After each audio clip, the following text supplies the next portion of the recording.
One of the problems that we face with our government is no one seems to respect the lessons of history. And we have great history as an empire with a lot of things to be proud about rather than actually not be proud about. That's one of the dangers of this revisionist historical perspective, is not only do they try and alter history, they are not learning the lessons from history and so repeating those same lessons. Global forecaster David Murrin talks about the huge problems facing Britain, from a threadbare national defence. In my wildest dreams, when I started campaigning for greater defence from about 2014 onwards, I could not imagine we would be so defenceless at this moment as we are. Through to woke energy and industrial policies. It kills off our industry, kills off tax revenues. It's a form of financial suicide, and the Treasury's finally kind of woken up to it with Reeves, few words in the recent in Labour conference saying that actually she advocated for North Sea oil. So practicalities are beginning to dawn over, again, identity politics and these woke perspectives. David says we should expect big changes in British politics. The Labour Party is a complete anomaly. It got in by accident, and it's exactly the wrong set of policies for a period when you need greater national identity, self-defence, mobilisation and real productivity, which is the opposite of what they're delivering. So they're an anomaly, and they are going to end up really, I don't think they'll make the end of their term.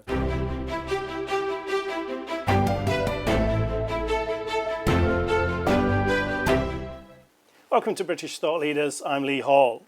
Today I'm sitting down with global forecaster and author David Murrin. David, welcome to the show. Lee, it's a privilege to be here. Thank you for asking me. British politics is getting heated. We're seeing the battle lines being drawn between Labour and the right. There's some kind of insults being thrown around. Where do you think things are going? Well, I think where we come from is probably the first place to start. And using these empire cycles, which I published a number of years ago and have predicted how the world's unfolded in the past 15, 20 years, I would say that Britain is quite unique in the West in that we bottomed in the Thatcherite period from our old empire cycle. And Thatcher rejuvenated and dynamised our system and gave us pride in the Falklands as part of self-identity as a moment, and it created a risk culture which our generation is so familiar with and has now been eradicated, and that created the first stage of regionalisation in effect. And that means that when you look at Brexit wasn't a random consideration of let's just rebel. Brexit was actually a civil war which happens between regionalisation and expansion in my empire model. And in this case it was rather unique because we didn't start shooting each other. And in that process, we tried to politically reform our system, and essentially the social engine behind that is lateralization. Because what happens is, and I argue that there are two forms of human thought process. There's an adaptive lateral process, which actually creates wealth, builds empires and systems, breaks rules, does non-normal things, develops new things. Yeah. And then there's a linear process which, once that system has been built, tries to then perpetuate it and with only small incremental changes, and actually over time loses adaptation and then actually becomes sequestered and falls apart. So part of this civil war of regionalisation is to replace linear leadership, which was epitomising where we were in the pre-Brexit years, I would argue, and replace it with a much more lateral adaptive strategy which looks around and says, how can we be the best version of ourselves as we move out into the world? And for a moment there I thought we were going to make history, that we were going to do this without bloodshed within the constraints of our legal system. And it was really socially a massive leap forward if we could have done that. So you're talking 2017. It was 2017, and the process into Boris was its accumulation. Now what's interesting about that moment is that when you have a civil war, the simple reality is you kill your enemies and they don't get up again. But what happened over Brexit is the people that wanted to stay and the more linear thinkers just went underground. Right. And then when the opportunity came, they turned their back on the system again, or the people and the electorate's vote to leave and create Brexit, and Sunak was the leadership. And there was really a coup within the Conservative Party based around a dollar crisis and not a sterling crisis. The press were in on the manipulation. It was a proper coup in Britain in a way that I could never have imagined, to replace this challenging new nascent concept with the return to the rigid railway tracks of the blob, and this is how we should do it.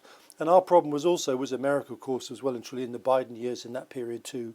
It was in its railway tracks, and there were systems like Europe, and everyone wanted us to stay in the same mindset, which is managed decline, and we were trying to break out. And very similarly, actually, in the Civil War, we had the Restoration. So we went from Cromwell, who was a lateral agent and expanded the system, the New Model Army, New Model Navy. Then we went back to having a monarchy for a period, and then it flipped back to being a Protestant monarchy and a much more enlightened system. So this isn't the end of it, it's actually part of the flip-flops around. And in the process of obviously Sunak becoming a linear, non-elected Prime Minister, by the way, in the veins of Brown, who was non-elected, in the Theresa May, non-elected, and essentially Sunak, they were all non-elected people with linear mindsets that couldn't link with empathetic connections to the electorate. And in the end, they were disastrous. And they paved the way for the next process, which was along came the Labour Party. The Labour Party that I would probably and did classify as neo-Marxist underneath it all. And the difficulty is we were on the ramp and moving to the right, and the right's changed by definition from the Thatcherians, but let's just call it the right. We were moving towards the right, and then all of a sudden the right split because the old right wasn't going to deliver what should be so, and they split the vote, and you end up with the accidental Labour Party. Now, what's really interesting, and you superimpose our national pattern on a bigger pattern, I'm going to talk about these cycles of entropy which happen every 56 to 54 years, and really the big ones of 108 to 112 years, and they bring global conflict.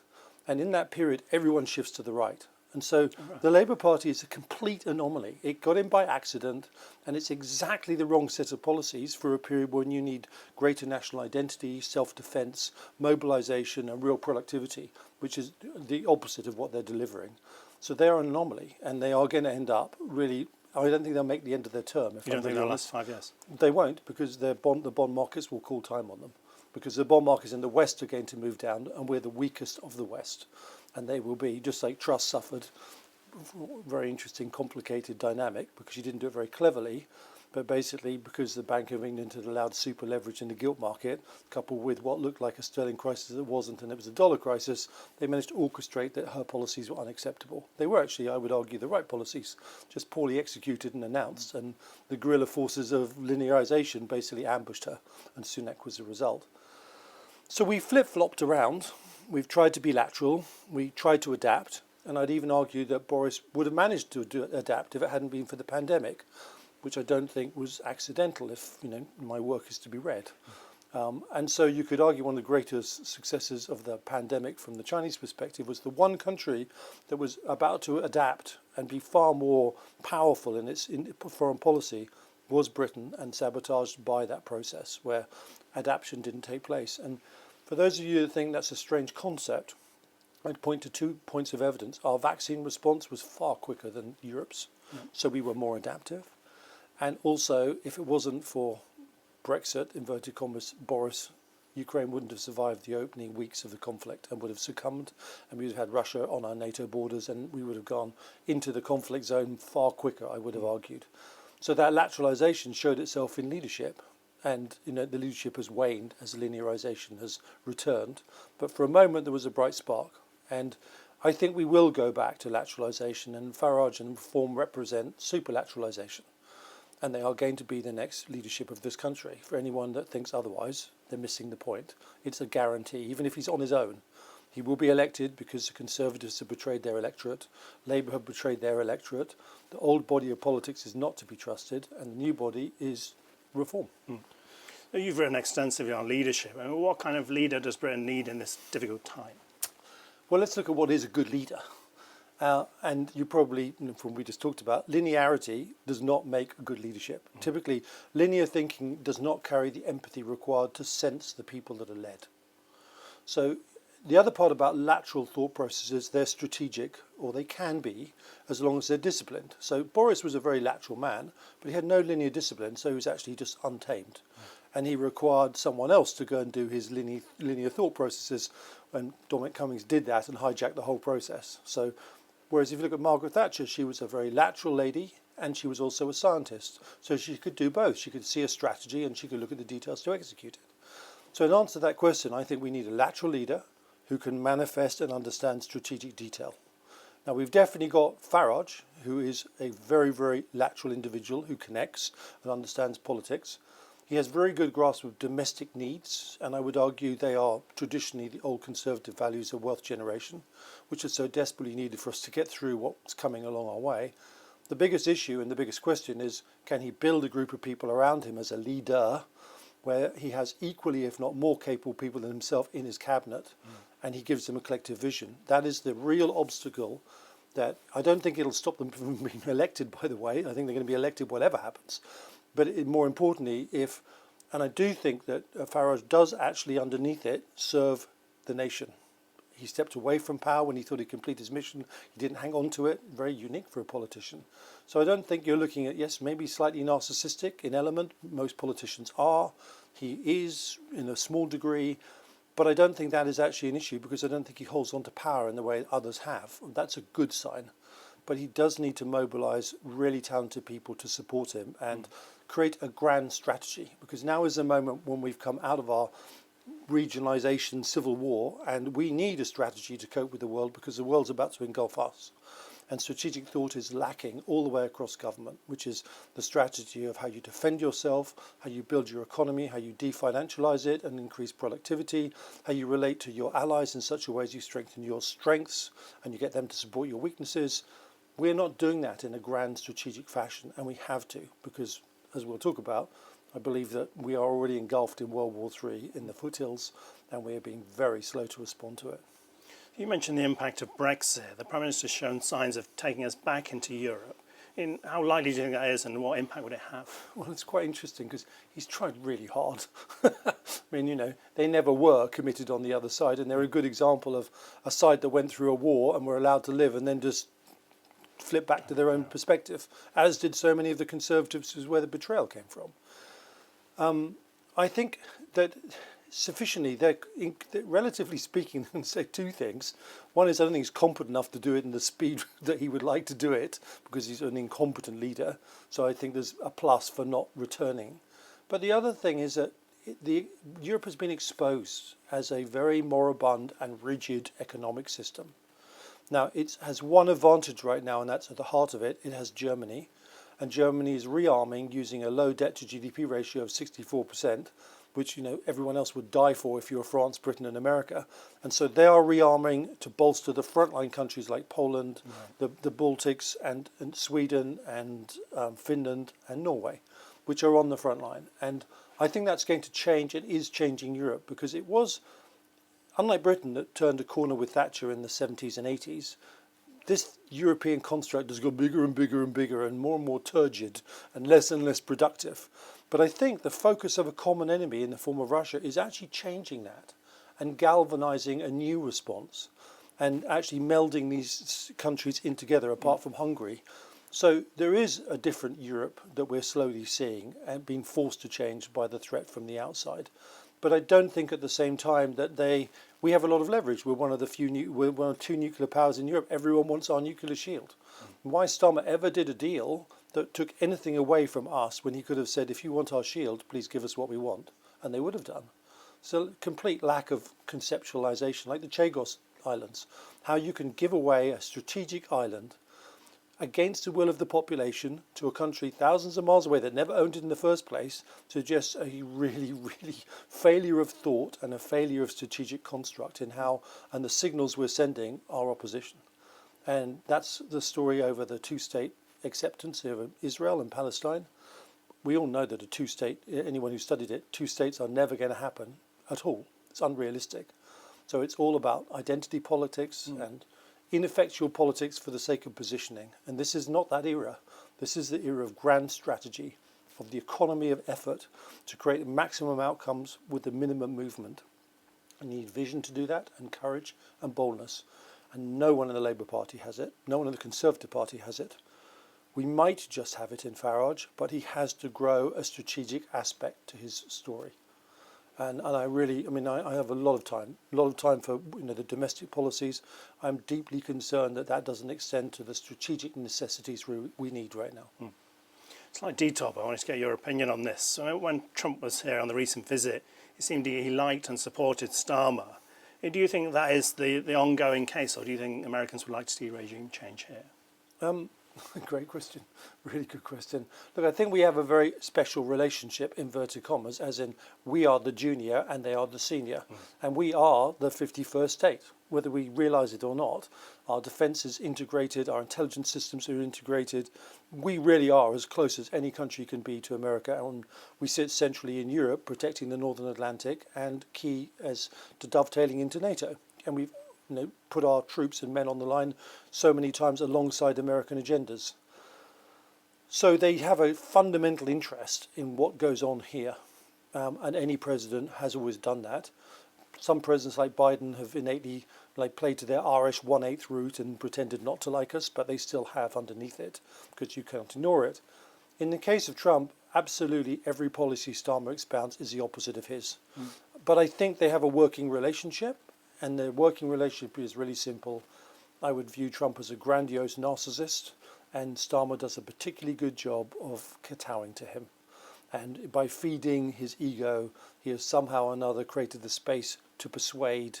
And we see some of the outcomes in the support of Ukraine, which no doubt comes from Starmer's policies and Powell, the security advisors, and also from the King, without doubt. And we have had positive effect through that. In other areas, obviously, completely different, and Trump, doesn't restrain himself. I mean, our energy policy is disastrous.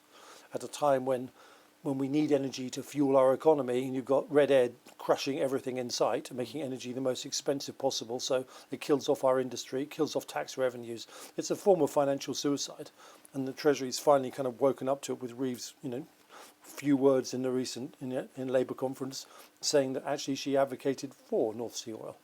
So practicalities are beginning to dawn over, again, identity politics and these woke perspectives, which are predominantly non-productive. And we need productivity, and we need cohesion, and we need national belief and pride to bring out that stronger part of our nation with the threats we now face.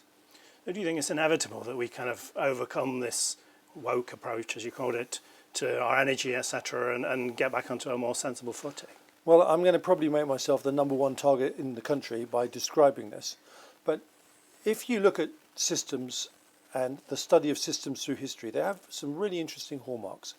Systems that grow tend to be lateral. They tend to have people that actually serve the system, believe in the system. As in, yes, they probably have just as big egos, but they're constrained by a sense of service. And Nelson's a good example. He was a very egocentric man, but he served the nation without peer. And there are many people like that in history, this sense of service over self. And what happens on the other way down, you end up with self over service. And self over service means, I want to be identified, but I haven't really achieved anything. On the other side, you could only be identified if you did achieve great things. So you're encouraged to be great, to do things, to take risk. This other side of the coin is one of, well, give me another identity, make me something special without being special. And if you look at that, it's fine in terms of democracy. You're welcome to do that because you're an individual in a free system. But collectively, that's a very unproductive form of society that's tending not to take self-responsibility, tending to be more victimized by persona, rather than actually achieving. And there's a good reason why the Chinese and the Russians have banned woke culture, because it's non-productive. And they need maximum productivity to achieve their expansionary goals. And so it's a very self-indulgent part of our society. And I often say that if you go to Ukraine, I don't think you'll see many woke values there after 3.5 years of war, because it's very low down on Maslow's hierarchy of needs. So yes, in a time of higher entropy, in a time of greater threat, these ESG values, which are important because climate change is real, will be gazumped by the hegemonic conflict we're all engulfed in. I wanted to look also at our national defence with you. I mean, what state do you think it's in at the moment? Well, it's been one of my huge champions, and I should declare I've always been interested in conflict, because I've always thought that to understand mankind, you've got to understand why we fight and how we fight, and the weapons we innovate to do so tell the story of mankind. And war is our history, and yet most of us in peace forget that. And when I discovered this Kondratiev cycle in 2002, I knew that we would be in World War III somewhere in 2022 onwards. And I also, with my empire model, knew it would be with China at the centre of the hub. And we are just that. And we can think that these are isolated events in Iran and in Ukraine and what's happening around Taiwan and Pakistan, but they are not. They are, very simply put, an expanding system known as China that basically went through an incredibly sophisticated covert strategy to get us to invest in their industrial base that they can then use to take our IP and have an arms race that we couldn't match. And now they've reached the stage where they have real military power. They are overtly using their alliances in the form of Russia, in the form of Iran, in the form of Pakistan, to test constantly Western resolve on the periphery of our influence. Right. And we are not seeing it that way. We're not seeing it as a coherent assault. And to give you a very good example, Putin saw Xi 2 weeks before he did his invasion. Not a coincidence. Xi would have known about it, would have agreed to it. Probably wouldn't have thought the outcome would be the same because everyone thought it'd be quick. But more recently, and something that's really quite scary, is we saw this huge parade, and the huge parade was a declaration of Chinese capability. And only a week later, Putin has come from that event, which was a consolidation of what I call the axis of autocracy, and the lower levels around the Eurasian borders were part of an economic pact. And the first thing he said was Russia is at war with NATO. And since then, we've seen every border tested by drones. Not a coincidence, goes back to the Chinese hub. So how has Britain responded to it? With the most impressive delusion in history, I would argue, because we have refused to realise we're at war. And let's just say that we have a justification to not see the threat. I would argue we didn't, because there were lots of signs along the way. But from the moment Russia moved into Ukraine, we should have been increasing our defence budget. And we should have been increasing it, and instead of giving them our old weapons, which I think we should have done too, we should have done it under a Lend-Lease program. Because Lend-Lease takes it off the balance sheet. We could build our military infrastructure and industrialization up in the process of supplying Ukraine. It's not on the balance sheet, so you don't see it in your debt structure, and we could have renovated our whole military structure, but no one read history books. So this is what the Americans did to us at the end of the World War. Exactly the same thing. Why did we not read a history book? And I kept speaking about it and trying to land it on the right desk. No one had even, one of the problems that we face with our government is no one seems to respect the lessons of history. And we have great history as an empire with a lot of things to be proud about rather than actually not be proud about. That's one of the dangers of this revisionist historical perspective, is not only do they try and alter history, they are not learning the lessons from history and so repeating those same lessons. And we've been very, very in the wrong about that. So in my wildest dreams, when I started campaigning for greater defence from about 2014 onwards, I could not imagine we would be so defenceless at this moment as we are. And it's a problem that's twofold. Our senior generals, admirals, have been politicised. So they tend to give the politicians what they want. And the politicians have no military concept, no strategic concept. They have no idea of how new weapons have come along from the Chinese, and their anti-ship ballistic missiles and hypersonics have undermined the whole balance of power and destroyed American carrier power from 2018 onwards. Not a single person talked about it, even though I warned, wrote books about it, that history was about to go through the hegemonic challenge phase because the weapons had arrived for China to achieve its objectives. We've been ignoring those for the past 7 years, and the weapon systems that we have on track aren't going to be delivered now, somewhere in the future, or we're going to increase our defence spending in a couple of years, don't worry about it. Well, enemies don't wait a couple of years. And we are, our Navy is denuded to the point of a few ships. Highly capable members that operate those ships with not enough operating equipment. 4 out of our 6 Type 45s are still stuck in the dock. Our Type 23s are wearing out. Our carriers are not defended. I mean, it is truly lamentable. Our RFA is not paid properly, so there are not enough crew members to support the ships. It is, every single aspect of that is a mess.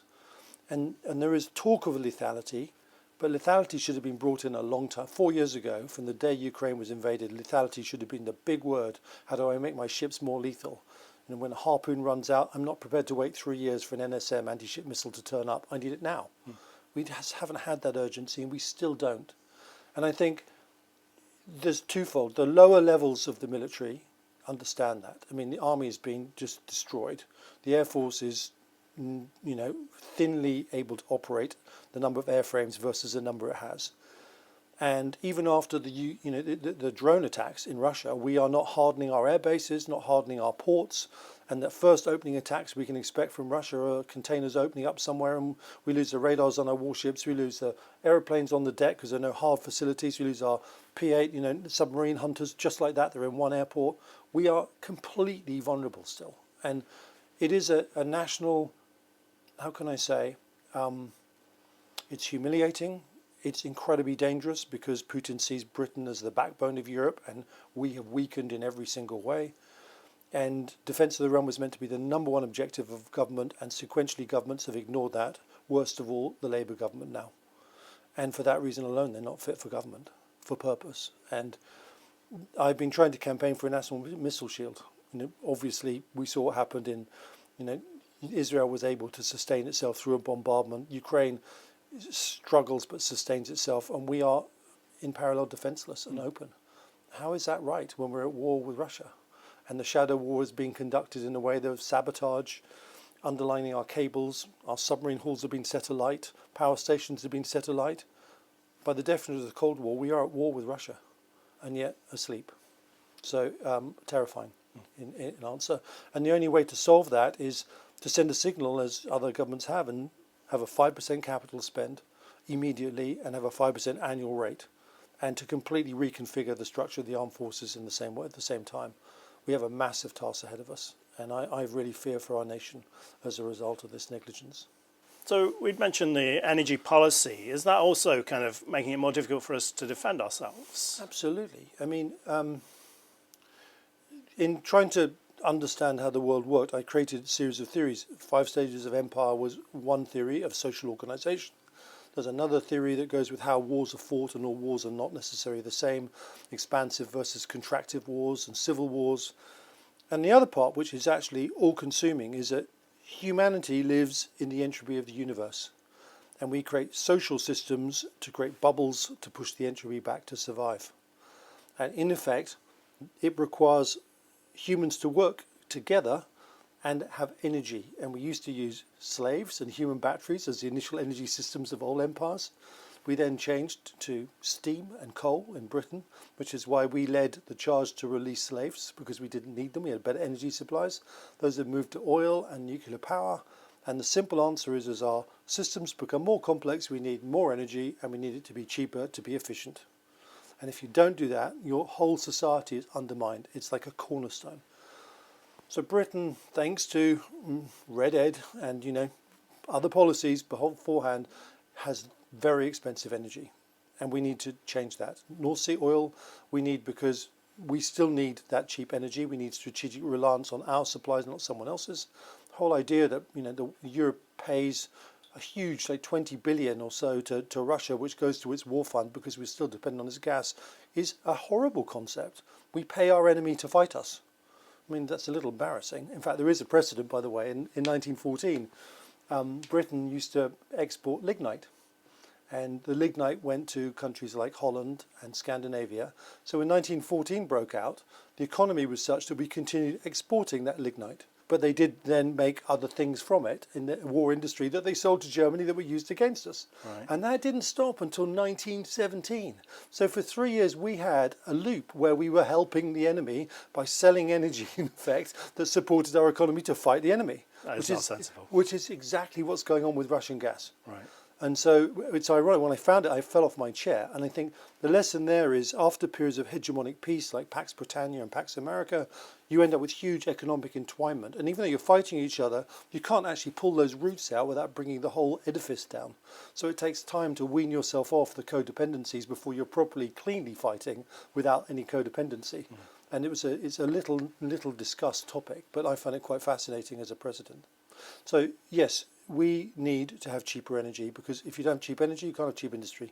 And you can't build industry, and we need industry to be productive to build weapons, to build a wartime economy. So we need steel as well, right? we need steel that have been undermined by Chinese policies and lack of government vision in terms of how important it is, and what to do with it and how we do with it. So we need all those things that manufacture capabilities. And there is an opportunity for us, because I think 5th generation robotic manufacturing where you have a factory that can create numerous types of items, depending on which day you want washing machines or cars, depending on demand, I think is a future of manufacturing. And so we should be investing in just that, to remove transportation susceptibilities with our supply lines, to make them cheaper because you have to transport them, and also to create the productivity and move it to our homelands. So I think that's something that, that should be number one of the government's priorities, is building large automated factories. Before we move on from Britain, there's one topic I also wanted to ask you about. We're seeing British society also kind of heating up. Some people are saying we're heading towards a civil war. Would you agree with that? No. I think we had our civil war. I think the energy of Brexit was our civil war. And if you go back, friends would have very heated arguments, stay, leave, and friendships would drop out. And that's the same energy as the English Civil War, the American Civil War. A step further, we would have done great harm to each other with how strongly we felt about it. The issues that we face now are much more coincident with this cycle which is producing World War III, this hegemonic pulse. And the pulse doesn't just work between big nations, it works inside nations. So if there are fractures in those nations, the fractures are exposed. And the fracture that we have is our immigration policy has exposed us by letting too many people in to support the infrastructure. It's not about racism, it's not about culture. I mean, there are cultural aspects, but on the top level, we just can't, with our infrastructure, have more people come in and still be productive or keep in the system that we want. And so there's a practicality to do with that. And we've overloaded the ship, first thing. The second is the integration of policies and culture.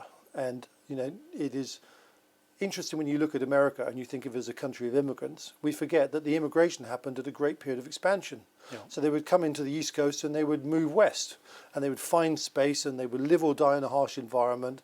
They would become Americans by what they achieved, and the environment allowed them to either expand or not survive. So the fittest survived. That's a positive version of immigration. It works when you've got space to go to. It doesn't work when you are marginally surviving economically and you push your boundaries to the absolute extremes, and then you bring values which don't integrate. It's a recipe for a really challenging environment. And I do think it's going to be resolved by Farage, and I think Farage's immigration measures will be akin to the ones that Donald Trump has implemented, which actually roll back where we are, because it's not sustainable where we have done so much damage. I can see that. I don't think that's civil war. And I don't think, we will get protests. We will have violent protests because the pulses of energy will produce that. But I think they would do it over just about any issue. Unless a country is actually integrated, we've come to a time of dissent. And any dissent rises. And the dissent we have at the moment is immigrant versus, policies, staying woke versus more right policies. So there are our schisms and our lines. I think many of them are going to disappear when we realise we have a common enemy. And that common enemy is Russia and China, and they're coming for all of us. So in the same way that America is closer to civil war, especially with Trump's move to shift the constitutional loyalty to his own loyalty.